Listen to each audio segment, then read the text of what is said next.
Hey, morning, everybody. Monday morning. Had a very relaxed weekend. Didn't do much.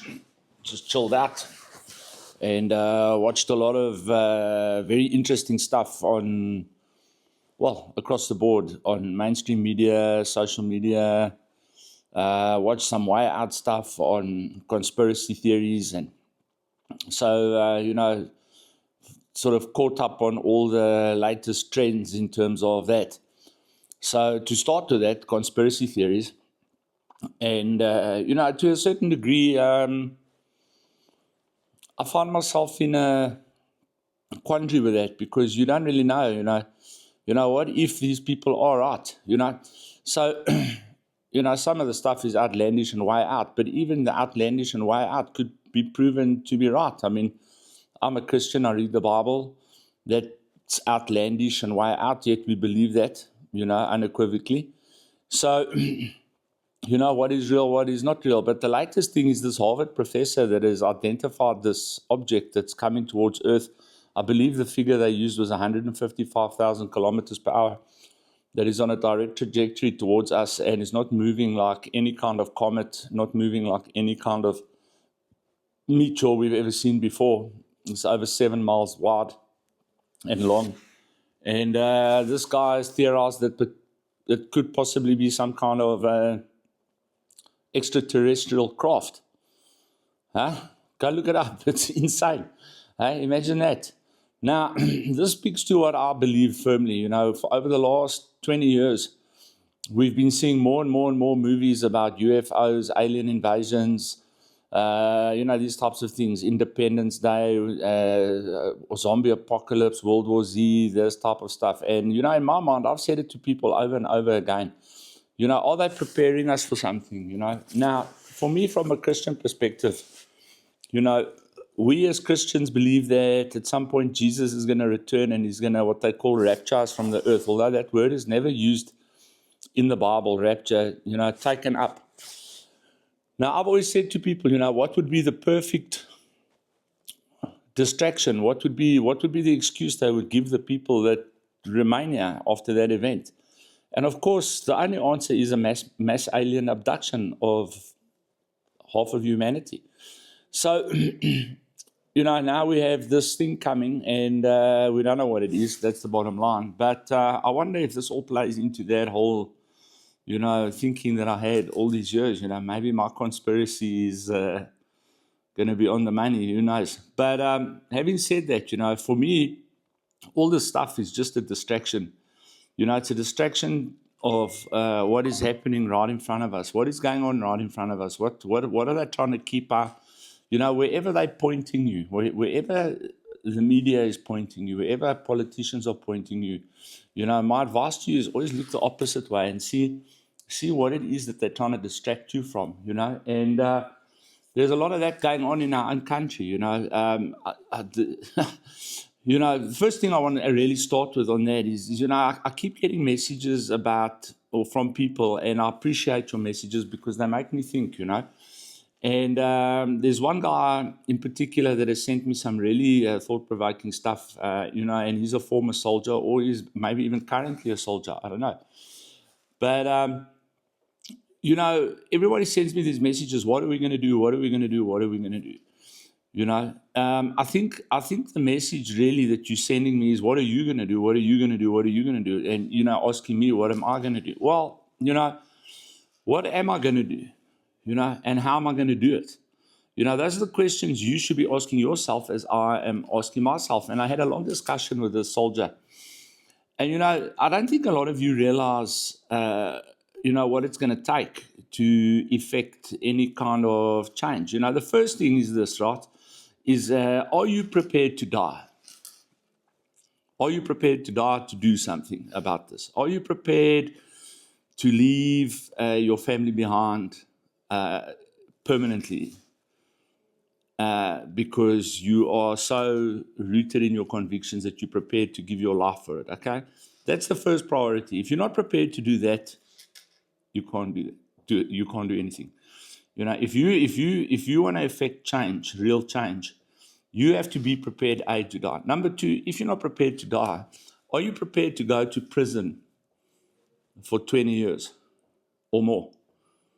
Because if you want to start taking any kind of action and start speaking really loudly and start making a noise and start mobilizing people, you are going to be identified as an enemy of the state, and you are going to be arrested and you are going to be imprisoned. Whether they're trumped up charges, whether they're actual charges, is irrelevant. You will be arrested and you will be put in prison. You can see it happening to political opponents of the government right now.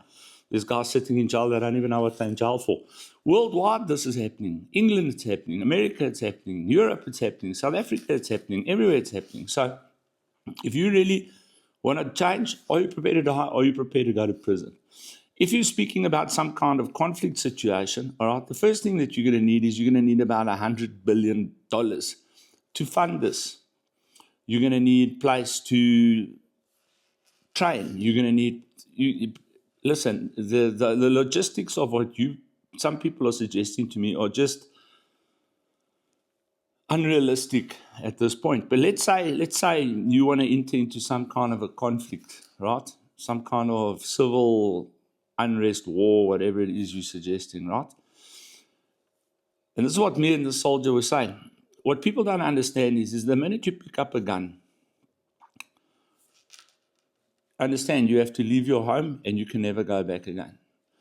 Understand that you're going to be living in conditions that you don't even understand. You're going to be living in trenches, you're going to be living in the bush without covering, you're going to be living without money, you're going to be living without food, you're going to be living without any kind of the niceties that you currently experience in your life. You got to understand that whatever your life is now, you're going to walk away from permanently and forever. You must understand that. So are you prepared to do those three things? The fourth thing that people are asking me about is a tax revolt. That is absolutely possible. It is absolutely possible. But when and how and who's going to participate and who isn't going to participate and for how long? You know what I mean? Because you must also understand, if you do that, everything that you know is going to collapse. Your electricity is going to collapse. Your water is going to collapse. The infrastructure that is left in this country is going to completely collapse. So you must be prepared to live without electricity and water and basic services and police and all of that for a period of years after such an event is organized and implemented. That you've got to understand. All right? So we all want to do something, but are we really prepared to do something? You must understand, I'm 56 years old now, and, I'm looking at my life over the last 16 years, because my life only really started at the age of 39. When I stopped finally using drugs and getting into doing what I do now, and in the 16 years that I've been doing this, I've built myself. I'm not rich, I'm not a wealthy man, but I live, I've got a home, I've got food in my stomach, I've got my ministry that I come to every day, and I work, and, I live an average middle-class life, like the vast majority of you guys. Now, at the age of 56, am I willing to now take the sometimes 17, 18, 20 hours a day of work that I've put into this thing and throw it away in order to attempt to achieve something that is going to be virtually impossible to attempt? Because, I just want to speak to these right-wing white guys that also like to flood my inbox. You need to come to the understanding very quickly that we live in Africa. This is Africa. We are the vast minority in this country in terms of white people and on the continent. And the days of a white government running South Africa are over. We might have a white president or a white vice president, but the days of this type of national party, Afrikaner type rule of South Africa, those days are over, and you've got to get that out of your head. And even if you were to somehow overthrow this government, you're going to spend the next 300 years fighting the 50 million people that are left here that are not going to accept you as a government. So get those ideas out of your head. and start getting to the understanding that we as South Africans all have to start working together towards a common cause, which is the growth, expansion, and welfare and wealth of our country. And if we can't do that, then my advice to you is do what those other Afrikaners did. Pack your bags and leave the country. If you are unable to associate with, live with the black man, if you're unable to understand African culture and the way the African mind works and the way they do things, you're in the wrong place. You're in the wrong place. And I'll be honest with you, there are times in my life where I look at, particularly now, I'm watching now, the NEC of the ANC has now just decided they're going to now, they've got to sit now. Do you know, that Trump has put tariffs on us yesterday? This is how it works in Africa. This has been coming for 6 months. And then on the weekend, we decide we're going to have a meeting over something that has already happened on Friday that, we've been warned about over the last 6 months and have done nothing about. Now we've got to do something because now we might really be in trouble. It's the mindset of push it as far as it can go to see if it's actually going to happen. And then if it does happen, then we deal with it. There's no, I watched a show the other day. There's no word for maintenance in the African language. So, we deal with it as it happens because we don't maintain anything. We don't maintain relationships. We don't maintain infrastructure. We don't maintain financial structures. We don't maintain anything. That's what it is, and we can see it. So if you're not prepared to understand that and figure out ways to circumvent and live around that, you're going to lose, And then, of course, I'm going to close with this one. Dumb comment of the week.